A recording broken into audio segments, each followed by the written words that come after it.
Story time on how my mom told me she wished she never had me. Okay, so boom, jumping right in. Question, you ever had a mom who loved you, motivated you, and respected you? Yeah, well, can't say the same for me. My mom is a single mother that had me at a young age and is currently in college. But the thing is, my mom hates me. And you know why she hates me? Because I have a relationship with my dad. She's mentally abusive and sometimes physical. She tells me how she's disgusted with me and how I should worship her since she brought me into this world. And when I was younger, she tried to get me to hate my dad and even use me as a weapon against my dad. But my dad ended up putting himself on child support and doing shared custody. Well, I had a birthday party when I was turning 16 and my dad paid for everything. My mom kind of just showed up. And on my birthday, I was about to hear one of the most hurtful things a mother can say to their daughter.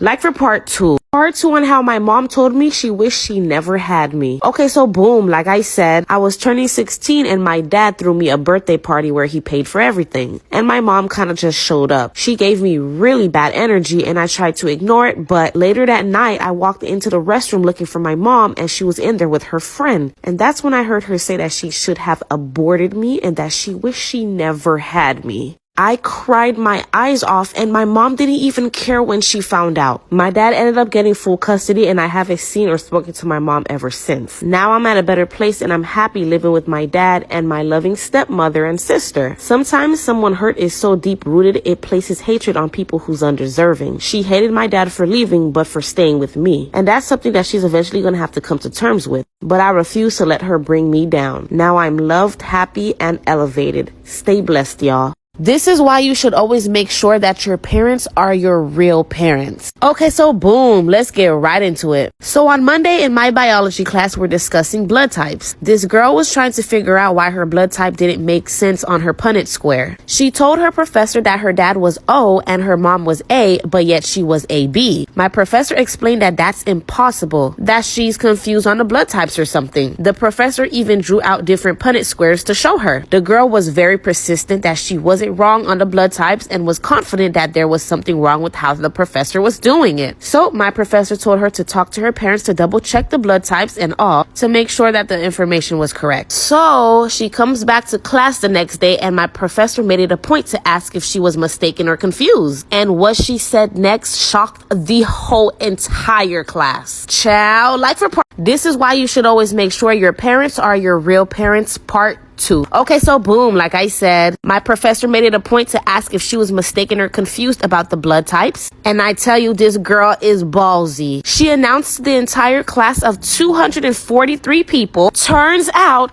her mother had an affair with her husband's brother, which is his stepbrother. So technically, she's been raised by her uncle and not her dad her entire life. Her mom hid it from the both of them for 21 years. Because my professor told her she was wrong with her blood types, she figured out her uncle was actually her dad and vice versa. And now they're getting a divorce. Be careful, guys. You might be living with lies. Story time on how my catfish Tinder date hid a camera in my bathroom. Okay, so boom, let's get right into it. So I met this guy on Tinder and obviously we both were interested in each other. He was very handsome and most importantly, he was tall. I'm a tall girl. 5'8" to be exact, and a big thing for me is finding a guy who's taller than me or at least the same height. And he fit the description. I ended up doing something very, very stupid. I guess I just got way too comfortable because I've gone on many Tinder dates and nothing weird ever happened to me. Plus, I've been texting this guy, talking to him on the phone, and FaceTiming him for over a month. So we set a date at my place for Netflix and chill, and he would bring pizza and wine. I'm a homebody at heart, so I just agreed. Like I said, I was way too comfortable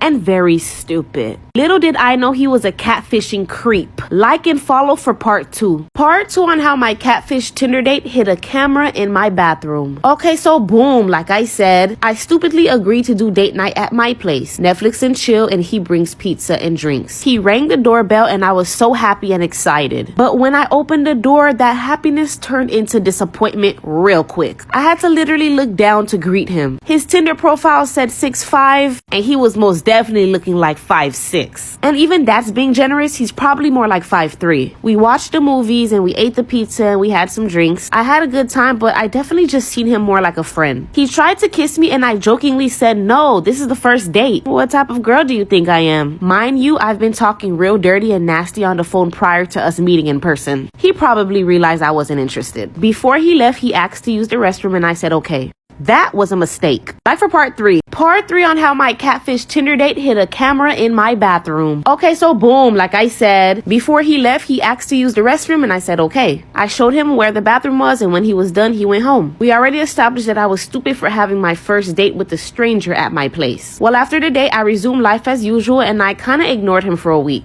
I felt bad and I finally answered one of his phone calls. You know, let him down easy. We started talking and he told me that I was a bit standoffish and asked if he did anything wrong. I said, no, I'm just shy.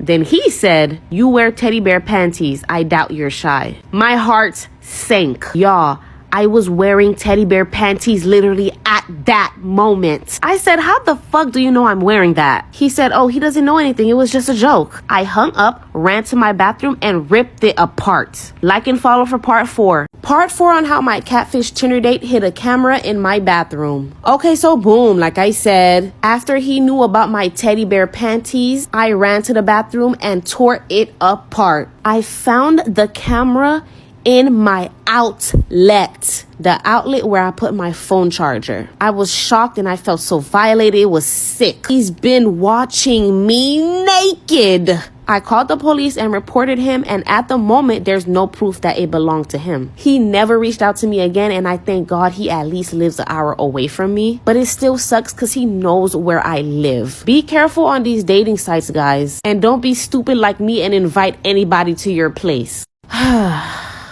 Part 2 on how I lied to my boyfriend about being the father of my child. Okay, so boom, like I said, after I found out that my boyfriend cheated on me with my best friend for over a year, I ended up having a one-night stand with his best friend because I wanted revenge. I was being spiteful and doing tit for tat. I felt horrible about it, and me and his best friend decided not to tell anyone. Well, I got pregnant, and without him knowing, I had a DNA test done on my boyfriend. He is not the father. And the only other person I slept with was his best friend. I really feel horrible, but 7 years later, my now husband still thinks my 7-year-old son is his. Am I the asshole for not telling him even though he cheated on me first? Story time on how my husband slept with my daughter. Okay, so boom, let's get right into it. So I'm 38 and I'm married to my husband who is 40. I have a daughter who's 16, but it was from a previous marriage and not my current husband. We currently don't have any kids together. Well, I like to say my relationship with my daughter is healthy, but she's very spoiled.